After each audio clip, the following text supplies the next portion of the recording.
All right, everyone, welcome back to another episode of Coffee and UFOs. Thank you all for joining us today. We have a very, very special guest. He is probably the most well-known, um, I would say, academic ufologist in the field of ufology, and I'm honored to have Richard Dolan on tonight. I have my coffee. I believe Richard has water. We're in the same time zone, but we're having very different drinks. But you know me, I that's how I roll. And it's always a pleasure to bring on different perspectives of the ufological subject. And tonight, I think we'll talk about, yes, disclosure, but I've noticed on Richard's own show, he's used the word exposure, which I think is really interesting. So we'll dig into that as well. Very briefly, though, if you are not familiar with Richard Dolan, he is one of the world's leading ufology researchers and historians. He has dedicated 3 decades to uncovering the truth about UFOs. He adds a sophisticated understanding of global geopolitics, world history, and futurism to explore this complex subject. Indeed, it is.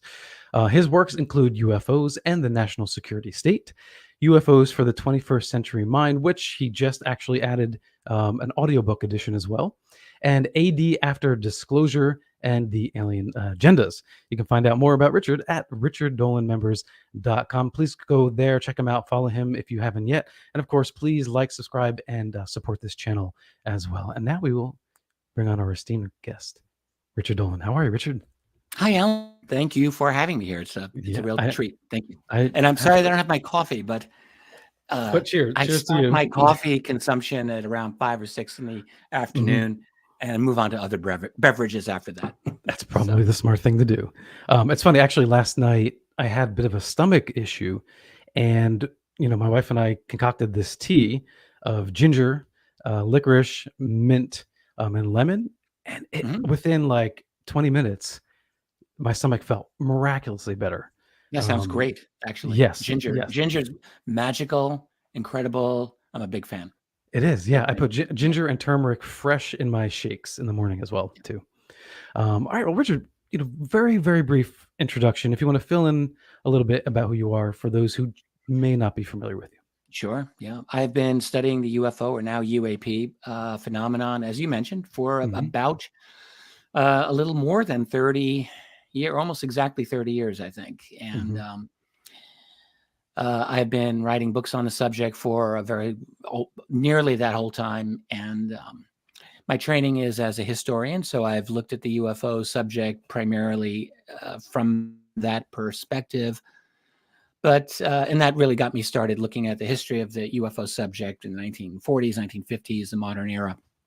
But what I find is that over time, this subject to me is just the most fascinating of all subjects, and you can study it historically, but there's a lot of other ways to look at it. It's a scientific problem. It's a sociological issue. It's a problem and a challenge for human society and civilization just as a whole. And so it really is very comprehensive. And 30 years ago, I thought I would look into it for 2 or 3 months and decide, is this a thing? Do I want to follow up on this? From that perspective, it just pulled me into the rabbit hole. And if I can put it that way, and it has never let me out. If you didn't write, if you didn't write your first book, where do you think you would have gone? What direction were you going in? Well, I'd spent most of my early years assuming that I would teach at some university. I wanted to go into the academic world. History was the thing that I loved. Still, it is the thing that I love. But back then, I thought I would study. Initially, I was in for European history, European diplomatic history, a lot of German and Russian history.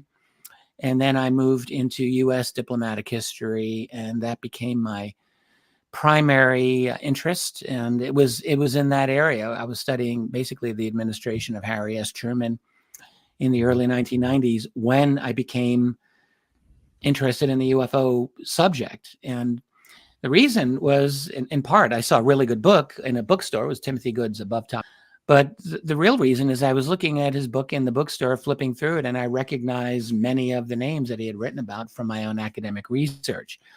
And it was a bit jarring to see these very names and departments that I thought I was familiar with in a totally different context, in a UFO context, which, of course, as anyone familiar with the academic world and the university world would think, okay, they don't do UFOs when they're studying American national security history. That just Sure. wasn't something up.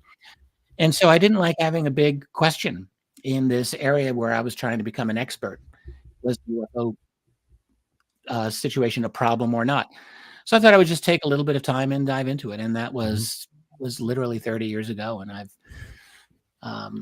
became absolutely obsessed. I remember the first year studying this subject, literally lying in bed, staring at the ceiling at night, trying to piece my worldview together, thinking, if this is real, then Mhm.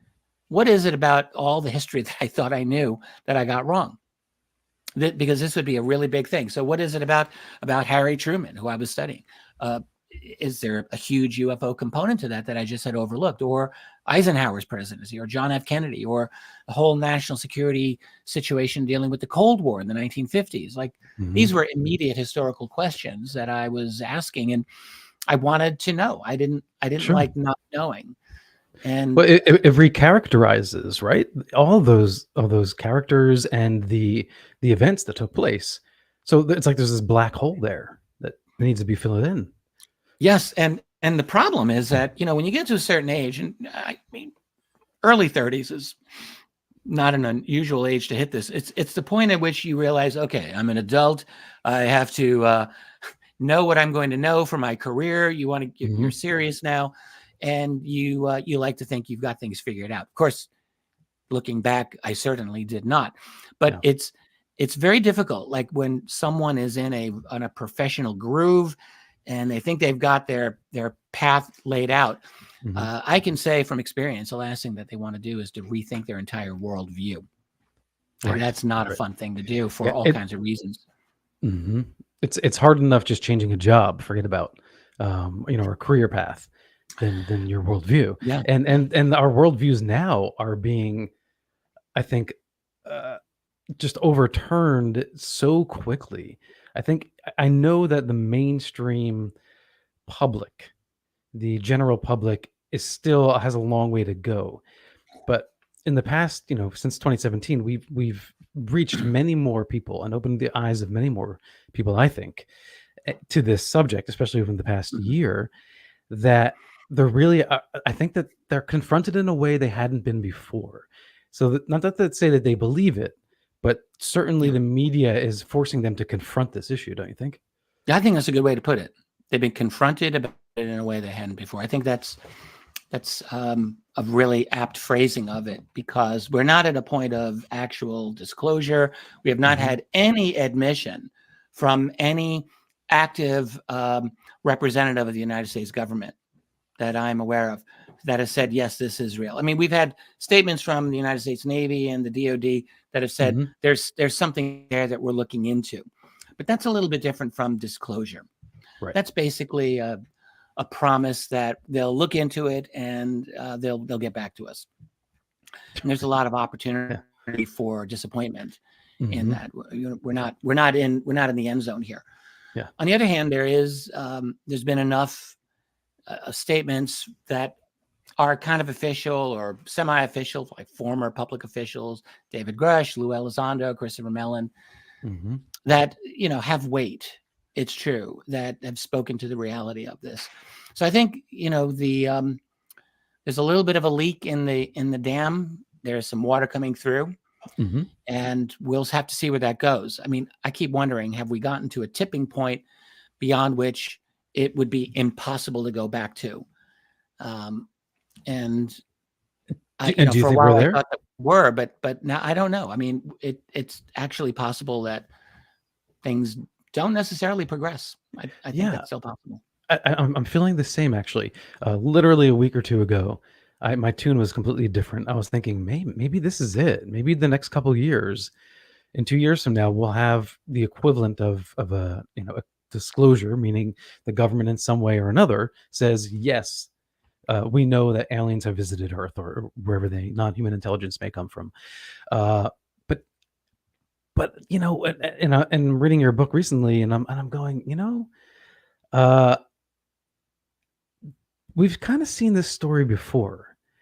We've seen hearings come up before in the past, Mhm. and then there are those behind the scenes that are working machinations to work against that.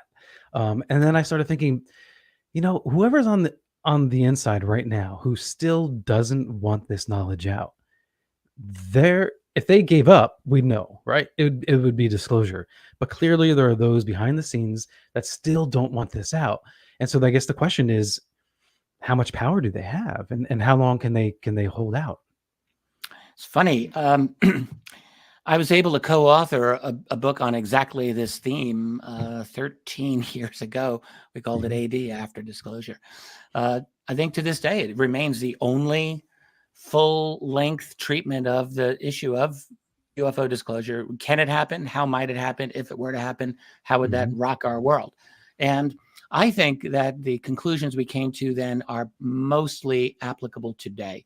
There were a couple Mhm. of things that I certainly did not foresee. I will say right now, I did not fully foresee the full weight of obstinacy from the establishment on the revelations that have come forward. Like Mhm. my co-author and I did really assume that with some significant revelations of truth, the walls would come crashing down, the avalanche would happen, and boom, disclosure would happen. It would be this Right. sudden thing. You know, go to bed Tuesday night, it's nothing. Wednesday morning, boom, everything's changed. Like we were thinking that.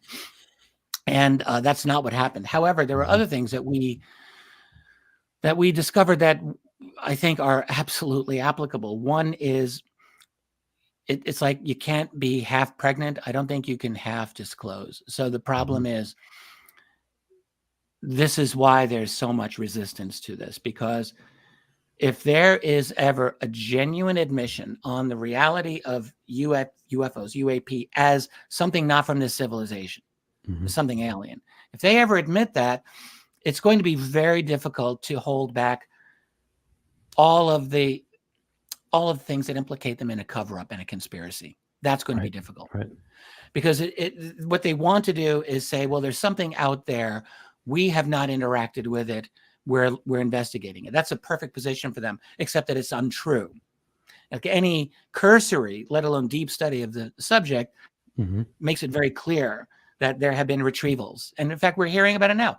3 years ago, the New York Times came within a hair's breadth of admitting that there were genuine crash retrievals. Leslie Kean and Ralph Blumenthal interviewed Dr. Eric Davis in an article that was in July of 2020, Mhm. where he all but said it, like he went right up to the line. So they're really close to this. And it is that is the red line of disclosure. That is the line that implicates the government in a conspiracy. And the Mhm. conspiracies are the things we're never supposed to believe in these days. That is the one Mhm. thing in the current global revolutions going on worldwide. You're not supposed to believe in conspiracy theories. So I think it's a very difficult position for the US government to tell the public, don't believe in any of these other conspiracies. Well, the UFO one is true, but not the other ones. Yeah, Right. only the Right. greatest conspiracy of all time, the UFO cover up. So it's difficult, and it implicates the government in not just secrecy and a cover up, illegality, and very likely criminality. So it's difficult. Now, the real question is, in our world today, does the public even really care? And is their control over the legacy media sufficient that they don't even have to worry about that? And Mhm. that may be the case. Like that was something that Bryce Zabel and I think we underestimated the power of the government and the intelligence community's control over major media Yeah. to maintain their narrative. And they're doing that. I mean, even now you look at the major media's treatment of this subject, and where are they? We've had Grush come out with some really astonishing Yeah. bombshell revelations. And who is following up on this? The answer is no one. No one. No It's one in the media is crazy. following I up. know. Mhm. Yeah. And So that I that think was that that reflects what's going on. They yeah. are still an arm of that structure of power. Right. And it was deceptive in a sense because okay, New York Times comes out with this article. Over the years, we get CNN, bring, Neil deGrasse Tyson or whomsoever onto their program to talk about the Tic Tac UFO or the gimbal. And they're like, oh, this is interesting. Okay. But as soon as a real big bomb drops, it was silence. That's when I said, wait a minute, maybe this isn't going to go as quickly as we were thinking that it might. Yeah. I'm a huge fan. I absolutely love Stephen Bassett, like adore the man, and and his positivism, right? And Eve and I are like the brothers that love and fight with each other all the time. yeah, But anyway, go on, yeah. go on. But and so he'll come up with these timelines, and certain variables change, so he adjusts it and that sort of thing. But you know what? Like, you've got to have someone like him out there. Like, you need the cheerleader for disclosure. You need someone to kind of like infuse that energy. So, because otherwise you can get so cynical so fast in the subject.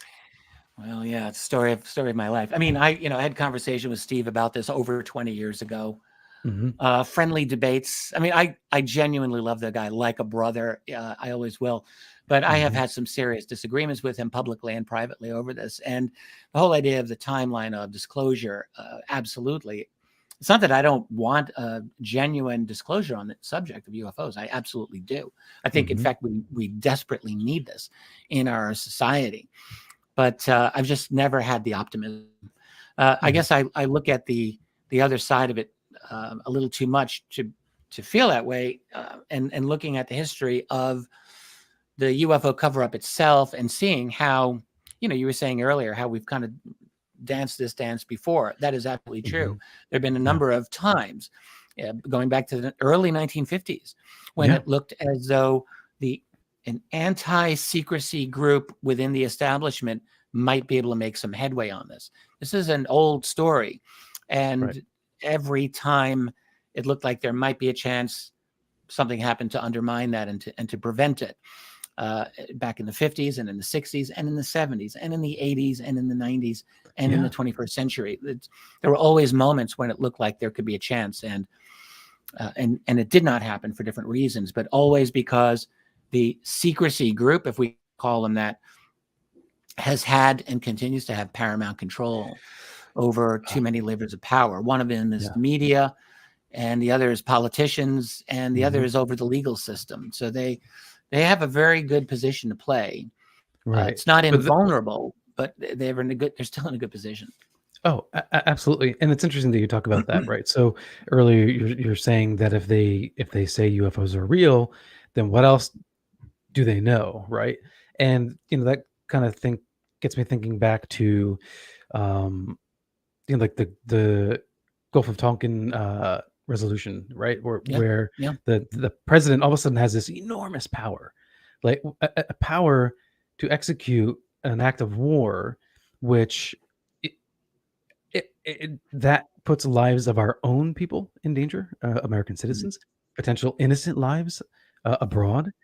And if someone has that much power and yet they can't get the answer to what's happening in these special access programs or in this secrecy about UFOs, what does that tell you about what they know? Well, and actually, to take your example even one step further, the Gulf of Tonkin clearly was a false flag of uh, of very serious proportions. I think the historical record on that makes it very clear that Lyndon Johnson knowingly, well, I don't know if he knowingly, it's still that's open, but he was given information that was untrue about Hmm.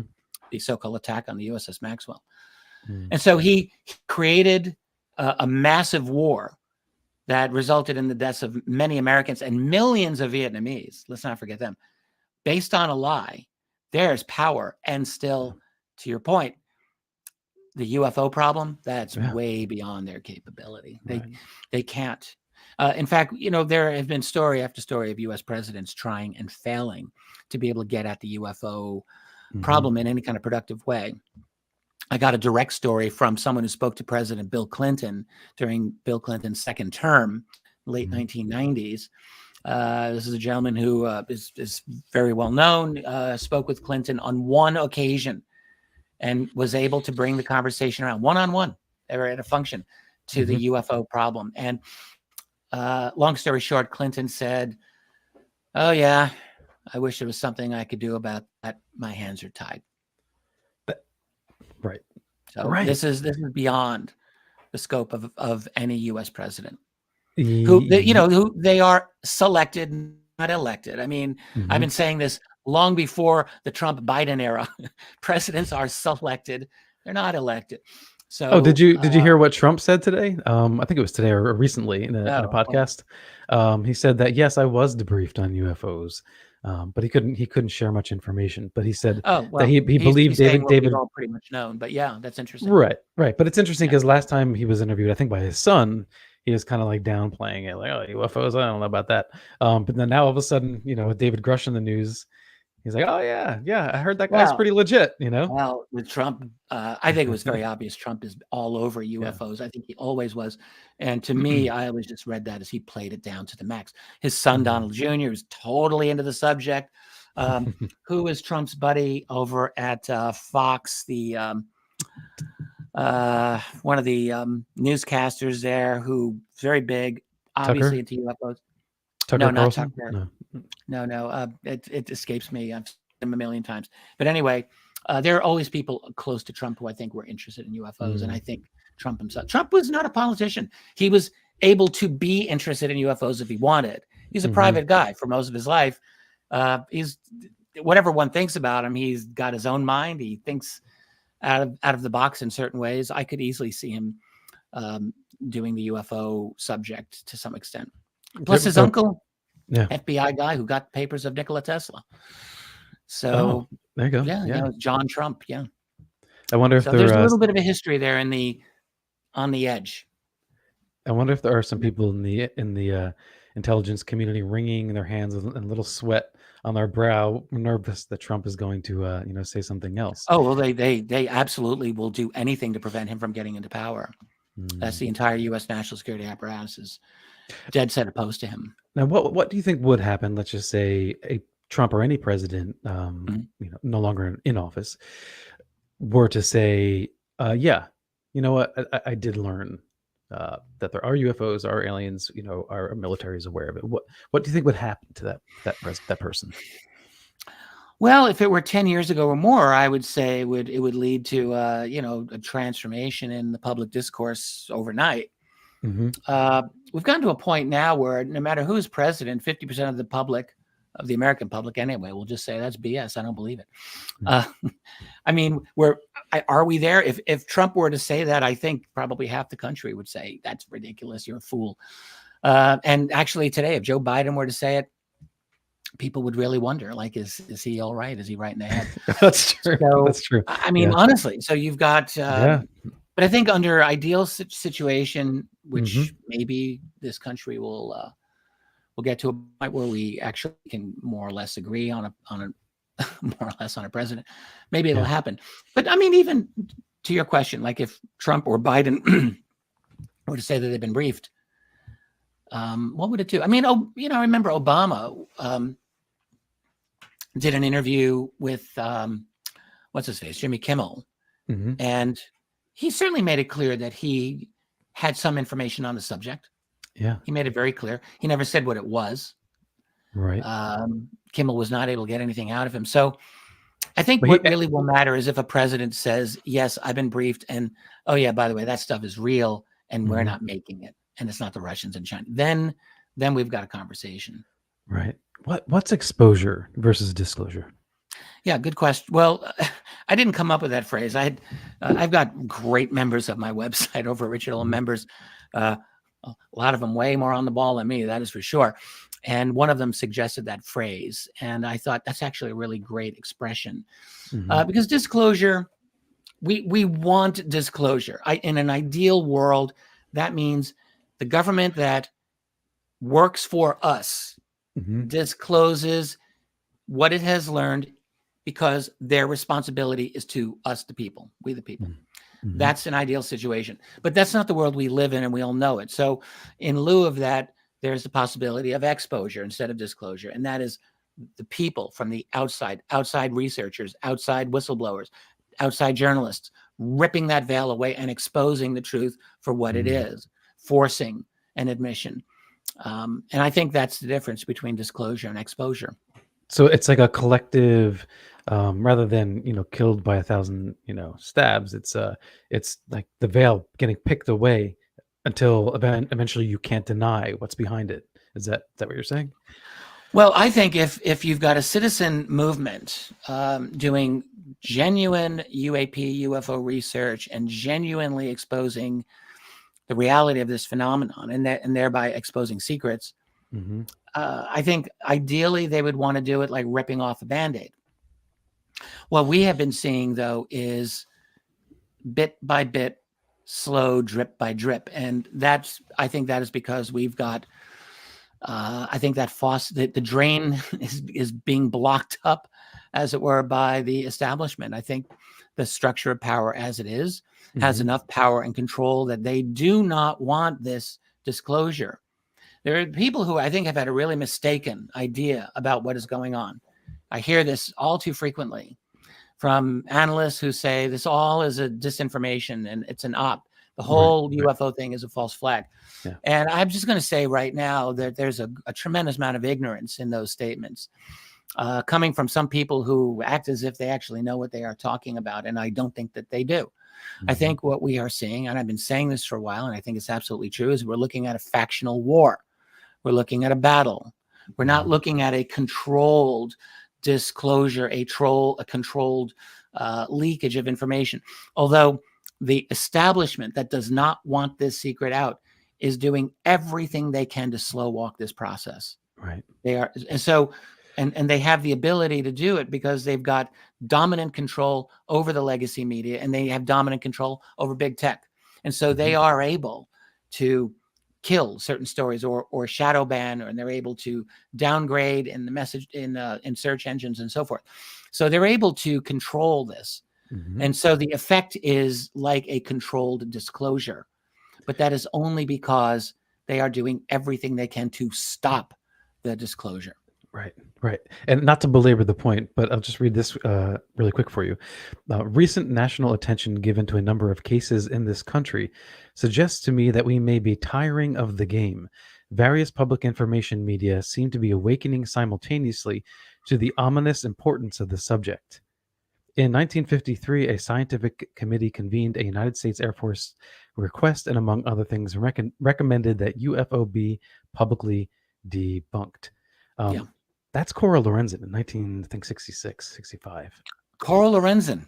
Yeah, She's one of the true OGs of the right. UFO And subject. that could perfectly apply to today.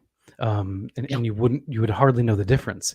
Uh, Well, now because you when she was writing that in 1966, Mhm, that was a serious crescendo moment again. There are always these crescendos that goes up and down. And in mhm. 66, that was a very, very exciting time with a lot of hope that people did have. And they weren't using the word disclosure, but that's essentially what they were hoping for. Yeah. Okay, so I have to bring this up with you of all people because you're a historian. So David Grush, regarding this alleged UFO crash in 1933 in Italy, Mm, he's not saying he knows it for a fact, but this is what he heard yeah. that this allegedly happened. How do you feel about that? Because Well, you know, yeah. yeah, I'm interested because what he's referring to is something that has been studied for many years Hmm. by Italian ufologists and to a much more limited extent here in the West. The Italian researcher Roberto Pinotti is the expert on that event. He has written about it. There is some Italian government documentation. This is from the Mussolini era. There Right. is some Yeah. documentation that seems to refer to this scenario. So the Italian event could I've from everything that I've been able to understand about it, I have been pretty much won over to it. I think it Hmm. happened. So now, Uh, where did David Grush get this information? Is the real question that I've been wondering about, and I don't have the answer. The Okay. question that I would like to know is: did he get this from independent sources within the United States intelligence community, or Hmm. did he get this from outside UFO researchers who are into this and told him about it? That is what I would like to know. Right. I don't And know that, the answer to that. and that's what I'm wondering. The memo or document that you're talking about that kind of refers to possibly this recovered UFO, but not using UFO or UAP or whatever. Right. Could one? look at something like that and then fill in the gap and create a story based on an actual document so that it gives one the impression, but maybe it was a fabricated story, the UFO Well, aspect. in theory, yeah, it could happen. The only thing is, Mhm, now I have not spoken to Grush, but I know several people directly who know him very well. I've gotten good information about him, I would say. mhm. I have not heard a single bad word against his integrity. Yeah, We all saw the smear campaign that was directed against him a couple of weeks ago, which I thought was despicable, honestly. But I don't think it had anything to do with the integrity of what he had to say. And I have personally had no reason to think that anything he has said has been less than the truth.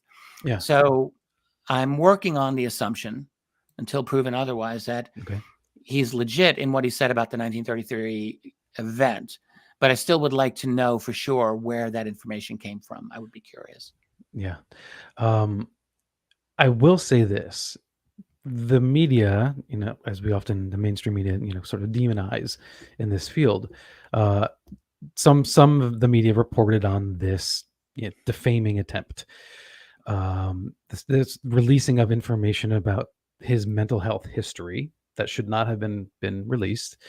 Um, I don't think it landed in the way they expected because I think you actually have a populace now that's fairly educated, and particularly in these like you have a very sympathetic populace in general. People understand post-traumatic stress disorder. People understand depression and anxiety much more than they did. And, if they tried this in '79, it probably would have worked really well.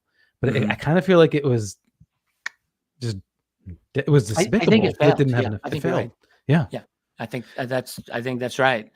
So Gresh is still going, but I do think I made this prediction a couple of months ago. I said, "This man, Hmm. be careful because I think he is going to be the victim of a death by a thousand cuts in the media. I think they're going to go after him, uh, and that is what has been happening now." I don't think it's going to look like a concerted attack to destroy him because that would be too obvious. So I Hmm. think what we're going to see is just one impugnment after another against his character over the course of this next year. Hmm. We have a couple of things going on in the course of this year. You've got the Schumer amendment to the NDAA, which is presumably going to get passed, and in which that mandates that private corporations like Lockheed Martin and Boeing and all the other Hmm. big shots, that any UAP technology or biologics that they have, they Yeah. must reveal. Now, I don't think that's got a snowball's chance in hell of actually happening. Even if it gets Mhm. passed, I don't think it's going to happen. But nonetheless, it's a potential sword of Damocles hanging over their head. The other element of that amendment by Senator Schumer was a mandate to have a UAP document release, something on the order of the JFK Act of 30 years ago, which did end up releasing a bunch of documents, and certainly not enough. The JFK assassination is still mired in deception, I think. Yeah. But nonetheless, there's a threat of document release on UAP coming out. There's a threat that private contractors will have to give up some information. You've got a NASA study that is still in progress. I don't think anything will come out of that either. But all of these are variables that, from the point of the secrecy group, must be contained. Must be Yeah. contained. And so Grush is a problem, unlike Fravor and Ryan Graves are not really the same kind of a problem. Fravor and Graves, who were with Grush during the hearing, are Navy pilots. It would be very difficult to impugn them, first of all. All Mhm. right. But secondly, all they're saying a lot, don't get me wrong, but they're not accusing the government of anything. Right. They're Yeah. saying we encountered something that we cannot explain and we think is Mhm. extraterrestrial. That's somewhat manageable. Yeah. What Grush said is not manageable, and that must be dealt with from their point of view. So the national security community that is still responsible for secrecy on this subject, Mhm. they will do everything they need to do to disable him, and Yeah. that will include defamation. Well, you know how sometimes they bring mobsters down by going after the taxes? Um, Yeah. is this a case where following the money could be what does the trick? I mean, you had bipartisan intrigue and very sincere interest in this, and you had like AOC, like really going like, I need to find out where this money's going. And she was Well, really, really interested, you know. good luck. Yeah, that's why they have black budgets, so that you can't do that. But yes, it is true. Right. Like, so following them up, one thing that I've been wondering lately, and I think is probably right, but I can't say that I know this for sure, Hmm. is that there are, let me put it this way. I would be surprised if there were no financial incentives in the current push toward what we're calling disclosure. Okay. So, you know, Elizondo, the whole TTSA group that Hmm. existed with people like Lou Elizondo, Chris Mellon, Hal Puthoff, um, the others, and people around them, Robert Hmm. Bigelow. Uh, I think they're very likely, and behind them are very possibly corporations and people who would like to see this subject come out because they know there's technology that they would like to access. I mean, the Right. thing is, within the corporate world, there are winners and losers with ET tech, and Yeah. the winners who have this tech have a big advantage in Well, yeah. getting funding and in getting access to new research. Like you've got the Hmm. future in your hands there, and I think it's pretty obvious that there are corporations and there are players out there who know that that technology is there, but they don't have access to it, and they want that access. So I Hmm. think that's always a motivation to be considered. And as far as following the money, the way that I think you'd have to do it, I mean, someone please correct me if I'm wrong in the comments, but you've got to be able to get access to where the black budget actually is. And by that, I mean, Hmm. for example, you study the Davis Wilson notes, Eric Davis and Thomas Wilson. This was a huge thing a few years ago. I was very much involved Hmm. in talking about this when it came out. And for a while, I think I was the only defender of the Yeah, you authenticity. you you were taking the lead on that for sure. I was. And I knew it was legit, and I just waited it out. And of course, it is absolutely legit. I mean, read Jacques Vallée's Forbidden Science, Volume 5. He talks all about it. Hmm. But the point is, you study that, and you can see within the Department of Defense, within their special access program structure, you've got something known as the Office of the Undersecretary of Special Projects and Acquisitions, SAPOC, Hmm. Oversight Committee. And within that, there are other committees. And there's a structure there in which these programs are hidden.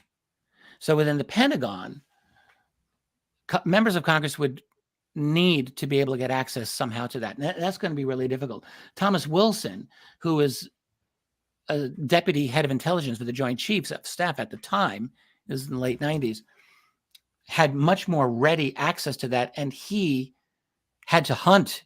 He had to ask advice. One of the people he asked advice from was the guy who had recently retired as SecDef, William Perry, who had done the whole reorg of the Department of Defense just earlier and knew where a lot of this stuff could be found. And Perry apparently helped Wilson, according to those notes. And Wilson had other people helping him too. And he finally found it. And it was almost like, programs nested within each other. It was very complicated. Hmm. And then when he got far enough to inquire about it, he was still denied access. Yeah. So, if you're AOC or some other member of Congress, Tim Burchett or any of the others, like, Hmm. good luck with that. Yeah. I think they Well, have less standing and a much more difficult hill to climb. maybe. Yeah, maybe. Well, maybe not. V- Maybe Although, not. if they work collectively, that might be the trick. Like someone just mentioned in comments, where's where's Mulder and Scully? Thanks, Maria. Yeah. I don't think it's going to take one or two people. I think it's going to take a boatload of people putting pressure on this. And if you have enough, members of Congress working towards this goal, they might find a crack. That's my hope. Um, Now, for you, is there any sort of spiritual aspect of this topic to you? Like, oftentimes we see kind of that crossover between, the enthusiasm for this, the potentiality of what a UFO or a non-human intelligence might be, and then people get really engrossed in that and kind of turn it into almost not, I don't want to say like a religion, although there are some like the Raelians, Mhm. but they do it does become like an ontological search of some sort Yeah. through UFOs. Do you have that at all within you, or? I have a definite spiritual orientation that I have developed over the years that has become very Mhm. important in my life. Something that I can't really say I had anywhere nearly to this extent a few decades ago. So that has And is grown. that But related to ufology or no? well, I was just going to say I don't look at any of the aliens in a spiritual sense. Mhm. Um, they may have the ability to move through dimensions. I don't even understand what that would mean, Mhm. but it's possible. I tend to think of them as flesh and blood or cybernetic, basically, Mhm. and as not especially um, necessarily more advanced than we are in certain ways. So, but I have a definite spiritual orientation to life. But Mhm. as a UFO oriented religion, I would say probably not. Mhm. Um, I've spent a lot of time, in this community, and definitely there's, there's kind of there is a definite spiritual religious aspect to some elements of the UFO community when it comes to these extraterrestrials. People talk about Mhm. wanting to join the galactic community, getting spiritual downloads of information, and Mhm. yeah, there's a religious, you could almost say a cult like aspect to some of it. Mhm. And I recognize that, but that's not where I'm coming from. No. And I Yeah. certainly don't want to get into the position where I see these ETs as our saviors in any sense. Well, Not saying that's where you're trying to guide me, but I no, no, no, definitely no. do not see that. I was just curious where you fit into that because I think we all have some small overlap, with that. Anything that it creates a sense of wonder. It could be a waterfall or it could be UFOs, right? Um, Well, yeah, I mean, look, the UFO subject got me into a lot of other things that led to spirituality for me. So one is remote viewing. mm, 20 plus years ago, I learned about remote viewing, not because I had an intrinsic interest in it, but because I learned that there were these remote viewers who were all seeing ETs and aliens and UFOs in their remote views. mm, Uh, and I thought I'd like to know about this. If they're able to see a Soviet submarine being built in the dock accurately on the other side of the world, that's Joe McMoneagle, and do other things like Ingo Swann and some of the other greats, and they're also seeing ET, well, they've got a track record, so I wanted to know what that meant. And so I got into remote viewing, and I'm now married to a remote viewer. It's Tracy. mm, But but for me, the study, getting into remote viewing and really looking at that, has helped open up my own sense of spirituality and wonder. yeah. The UFO subject, in other words, is like a crowbar for me, and it just pried open a door that was sealed shut. That was the door of really the kind of, it had that reference to Mulder and Scully, as Mulder would say, extreme possibilities. Right. Yeah. And that's what the UFO subject represented. And it led to me kind of being open to a lot of other extreme possibilities, I guess. Right. I don't know if you heard in the news recently. It was it's been going around that that there's a potentiality that maybe the universe is something like 26.7 billion years old, based on the That's observations of the double the James. length of what they had been saying. Yeah, based on the James Webb telescope observations, that there was these galaxies so far away, and they're still in this kind of red wavelength, and they're going, wait a minute, this shouldn't be. Um, Oh, if that's something like interesting. yeah, and I wonder, will science have to open up its mind to some of these more bizarre aspects of theoretical physics if they go down this path?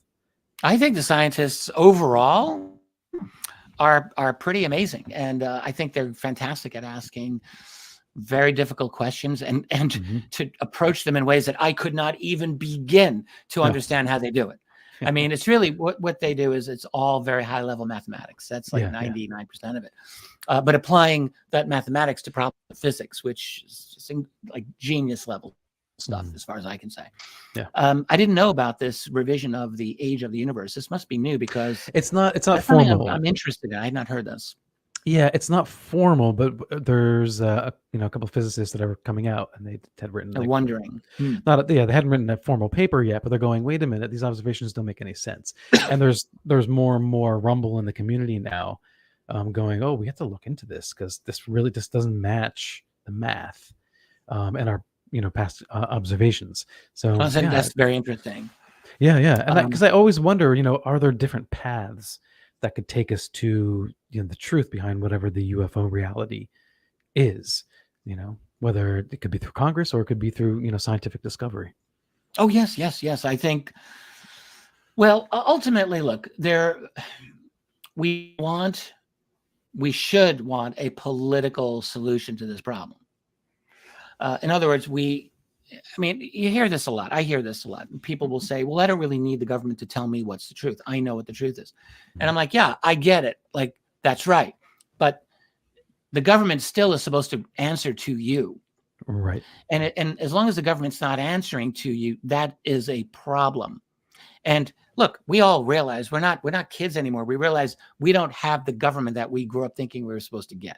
Hmm. We don't have a representative democracy. I mean, what we have is a government that is a fiction for that and has to play that game and use that rhetoric of democracy and of representation to satisfy the public. But of course, that's not what they're about. That's never been what they're about, at least not in my lifetime. So, so they have to play this game. They have to play lip service to democracy. But having said all of that, we're not prepared to give up on that idea that they are responsible to us. And so therefore, we need a political solution to the UFO secret. Hmm. It'll be great if we can get scientific evidence in some way brought to bear on this problem to, let's say, prove that the UFO subject problem is real, the aliens are real. Hmm. That will have to lead then to a political solution. Like it's not enough for us just to have the truth. We need, in my view, a Hmm. full accounting and representation from our government on Yeah. what they've been doing these last 80 years with this subject. I want to know that, and I can't be the only one who wants to know that. We're Yeah. in an era now where history is. You see this all around. An attempt to erase our history, Hmm. even in the entire discussion about these so-called UAP now. It's as if the entire phenomenon began in the year 2004 with the Tic No, Tac I UFO know. off Southern Yeah. California, and that's ridiculous, of course. And I'm not blaming the guys over at TTSA who sort of played into this as well to some extent. It really wasn't them. It was the establishment that is reacting against this. They don't want to open up the history. It's too dangerous. But Right. I want that history opened up. We need it. Yeah. Bob Marley said, if you know your history, then you know where you're coming from. It's really true. We Right. need to know where we're coming from. We lose our history at great peril. And we lose our future as well if we don't deal with the history. Um, so here's the thing that I always get kind of stuck on, and maybe you can help me with that. um, so let's just say you do have certain corporations, those in the know that have UFOs, craft, recovered craft, and technology that for decades have been working on. If they keep that a secret, what benefit, um, do those in power get? Because earlier you were saying, there are, rich and wealthy people and companies that would like this technology because they can use it, they can develop it, they can do things with it, and they could probably improve their own life. I mean, maybe that technology leads to, amazing, health care cures and who knows what. Mhm. So if you are in the know, wouldn't you want that out? Wouldn't you want to Well, develop I mean, yeah. that's only if you see only the good side of the release of such technology Mhm. and studiously avoid any negative possibilities of that same technology. So something that could heat your home forever or air condition your home for free forever might also make a really good bomb that could blow up an ocean. I mean, there's power in the UFO technology that, you know, if we were part of the team to have this secret, and if we were to know everything about it, we Mhm. might just think, holy crap, this is very dangerous. Do we want the our adversaries, our enemies, the Soviet Union or the Russians or the Chinese to have this technology because they can use it to weaponize? Right. And indeed, all of the undercover subterranean talk about this is that this is being actively used as to weaponize. This is what human beings do. We weaponize everything. And so it could be dangerous, I guess, from their perspective. Right. And I guess that brings us back to kind of like Philip Corso. Uh, if you leak out just certain aspects of the technology, then you put it into the public sphere, and it's a free for all for development, right? Or maybe you leak it into a particular Yeah. company. And then, I mean, so if I were on the inside, and if indeed what Philip Corso was saying is true, that they were the military was disseminating this technology from a recovered Roswell craft, Mhm. um, then we would see like exponential advances in areas that were otherwise not necessarily in development. Don't you think, or am I wrong? Maybe we have. I mean, there's an argument that has been made that the transistor itself was actually a result of such a thing, not from Roswell, but from Cape Girardeau in 1941. Transistor was patented in 1947. Hmm. Dr. Bob Wood, who's still alive, Bob Wood, God bless him, he's an amazing man, did a lot of work on the Cape Girardeau crash and going through documents that some credit, others do not credit, admittedly. Yeah. But it's Bob's opinion that the transistor very well may have been developed as a result of that. In other words, our entire computing industry and everything else that results from transistors and integrated circuits could have been jump-started from a UFO crash.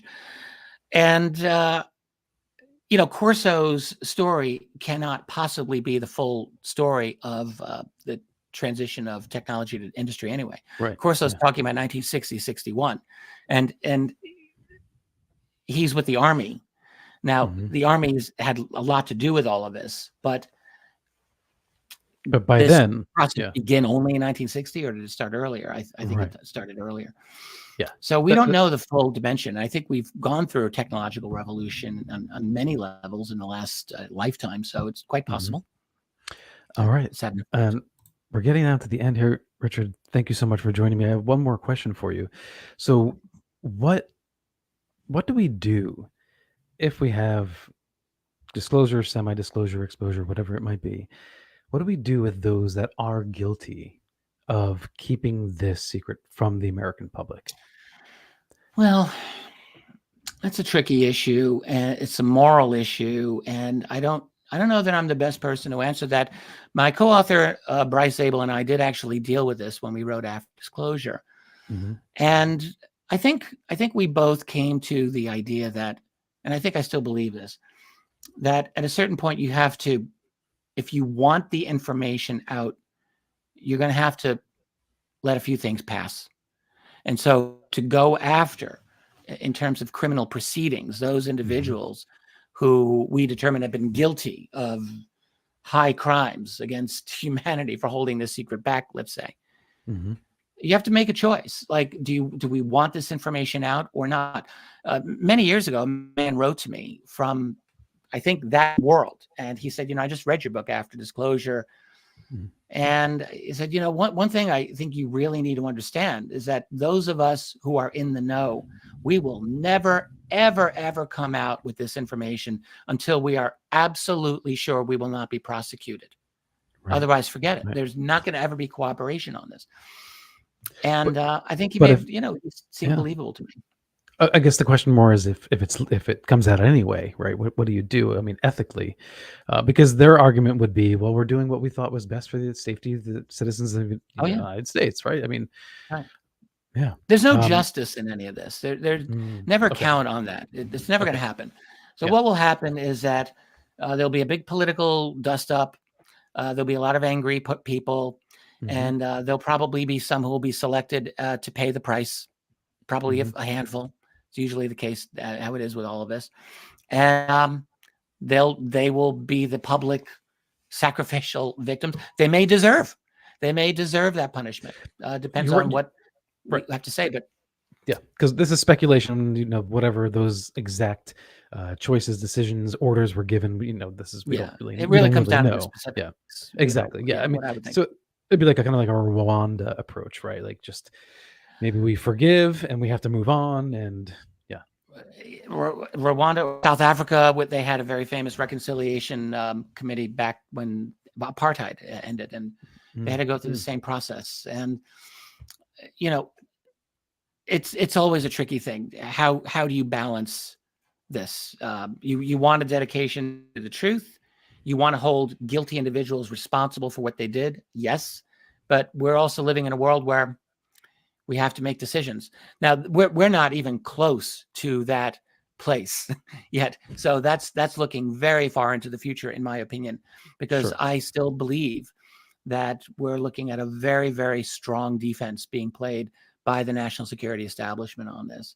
They're not Yeah. giving this game up easily. And I think even in the next year, with all that's come out, Mhm. we may have to struggle for the next victory that we get. Well, they're not giving up the game, but neither are we, Richard. No, So that is we'll, right. like you always say, we'll, fight the good fight. Um, You bet. all right. If you can leave I'm us reading a with, book right now on under water UFOs, unidentified submersible objects, and okay. it's absolutely thrilling. And I do think that when that's published Hmm. and other books like it and other pieces of evidence like that come out, my hope is that it will add to the momentum Hmm. to open this subject up and to get us really talking about it in an adult way, so That's that we can exciting. move forward on it. Yeah, I'm hoping. All right. When do we expect that to be published? Well, just looking at it again today, it's I got a lot there. It's closing in on probably 350 pages. Hopefully by the end of the year. Nice. All right. I'm hoping. All right. Yeah. If you can leave us with one thought, anything you want, what would it be? Look, the UFO phenomenon is absolutely paramount of importance to our society. The secrecy about it is also very important. This is a complex subject. Mm. I think the secrecy is wrong, but we have to understand that there, if we get access to the full truth, Mhm. as I think we are dealing with, that can be a very difficult thing for us to deal with too. I think we're dealing with multiple groups that are here because we, humanity, are of prime interest right now because of our own development. And I suspect we brought in a variety of different groups, some of whom are maybe great, others maybe not so much. I think we're very likely dealing with a highly complex situation. All right. Cheers, Richard. Thank you so much for being on the show. I appreciate it. Well, it was my pleasure, Alan. I'm sorry that I made you wait for a few minutes, and I'm very glad that we were able to make it happen. It was a That's all pleasure. right. It worked out great. And thank you so much. Everyone, go check out Richard's webpage, richarddolanmembers.com. And of course, please subscribe, like, comment on this channel. I'd love to hear your thoughts on this topic tonight, and I'll respond to as many comments, emails, or questions as I can. And please follow me on Instagram at Paranormal Now. And Richard, on social media, where do you want people to follow you? Yeah, well, I've got my YouTube channel, Richard Dolan Intelligent Disclosure. I've got a Twitter feed, which is called ID_official, Intelligent Disclosure Officials on Twitter, and I have an Instagram, which I think is the same. I don't go there very frequently, so but I Yeah, do yeah. have people put pictures of me up there on there, so That's a good for those it's all people. there. All right. Thanks everyone. Thank you, Richard. And as always, everyone, peace and love and be well.